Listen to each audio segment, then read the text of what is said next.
श्री कृष्ण गोविंद हरे मुरारी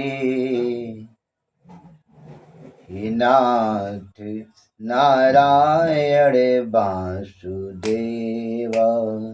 श्री कृष्ण गोविंद हरे मुरारी हे नाथ नारायण वासुदेव। जय जय श्री राधे राधे राधे।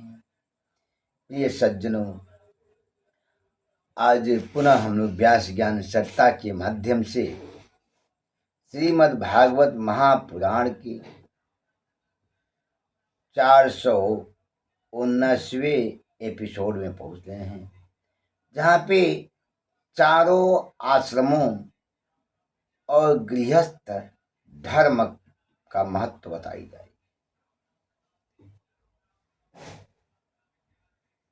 राजा युधिष्ठिर ने पूछा, देवर्षि, गृहस्थ व्यक्ति को किस साधन से मोक्ष प्राप्ति हो सकती है, कृपया बताएं। नारद जी ने कहा, गृहस्थ आश्रम से बढ़कर कोई आश्रम नहीं है। सभी आश्रम इसी के आश्रित हैं। यही सबके जन्मदाता है।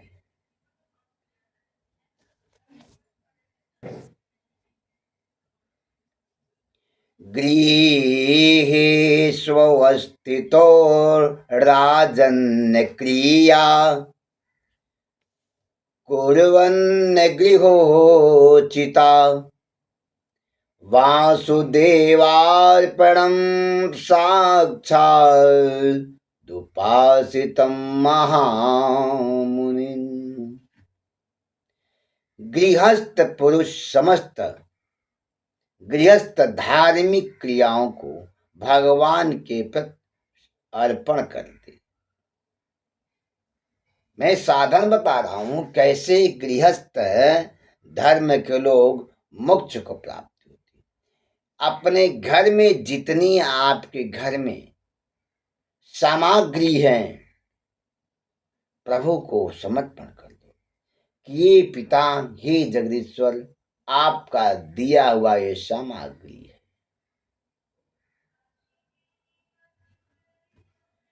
ज्ञानी भक्तों को संग करें, जो ज्ञानी भक्त है उनका संग करें। नित्य पुराण श्रवण करें, जिससे स्त्री पुत्रादि के प्रति वैराग्य उत्पन्न हो जाए। जितने धन से परिवार का भरण पोषण हो जाए, उतने ही धन की इच्छा करें। प्रतिदिन वलवैश्य देव कर्म करें। गृहस्थ आश्रम में पंचयज्ञ आवश्यक है। ये पंचयज्ञ क्या है? प्रतिदिन थोड़ा अग्नि में हवन करना देव यज्ञ है। श्राद्ध करना पितृयज्ञ है। पुराण शास्त्र पढ़ना ऋषि यज्ञ है। यदि बलिवैश्य न हो पाए तो गोग्रास अवश्य निकाले। अतिथि सत्कार करें। यदि अतिथि निराश होकर जाता है तो उसके पुण्य ले जाता है और अपने पाप दे जाता है। इसलिए अतिथि आपके घर से निराश होकर जाने न पाए। जिस घर में प्रतिदिन भगवान की पूजा होती है, संतों का आना जाना होता है, वह गृहस्थाश्रम धन्य है। यह गृहस्थ आश्रम सभी आश्रमों से बढ़कर है और सभी आश्रमों से श्रेष्ठ है। पशु पक्षी आदि में समदृष्टि रखें, ब्राह्मणों को खीर खिलावें, पूर्णमासी पर स्नान दान करे, एकादशी को श्राद्ध न करे। एकादशी का श्राद्ध द्वादशी को करे। व्यतीत पात में यथाशक्ति कुछ दान तथा ब्राह्मण भोजन कराएं। अक्षय तृतीया, अक्षय नवमी, भाद्र कृष्ण त्रयोदशी, मौनी अमावस्या, चंद्र और सूर्य ग्रहण, 3 अष्टका में जो मनुष्य कंबल केवल तिल मिश्रित जल पितरों के निमित्त देता है, उसके पितर उससे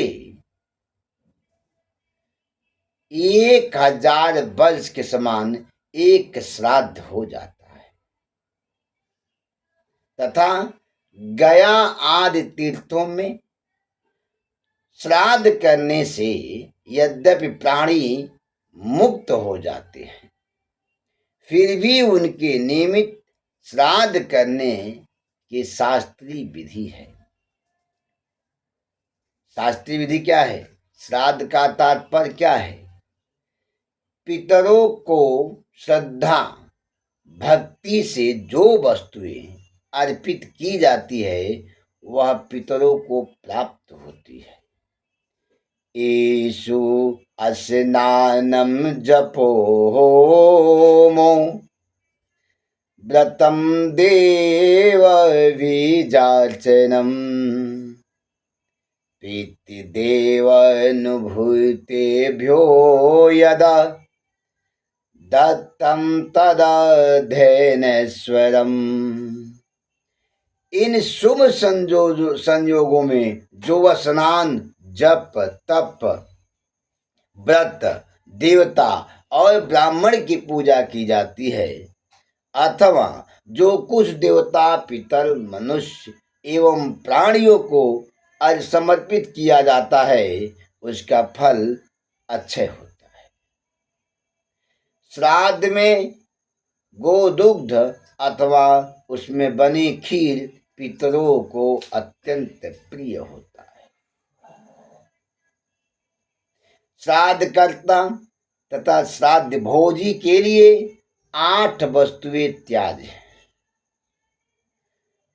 दोबारा भोजन, यात्रा, सवारी, श्रम, मैथुन, स्वाध्याय, कलह, दिन में शयन, यही 8 उसके लिए त्याज्य हैं। ही राजन, मैंने संक्षिप्त रूप में गृहस्थ धर्म का उपदेश दिया।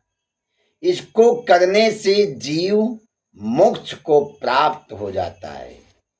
हर गृहस्थ धर्मी को गोग्रास भोजन के पूर्व अवश्य निकालनी चाहिए।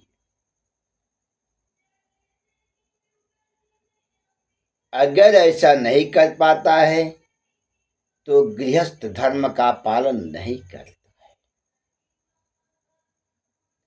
अतिथि सत्कार करना चाहिए। अगर ऐसा नहीं कर पाता है तो बेकार है।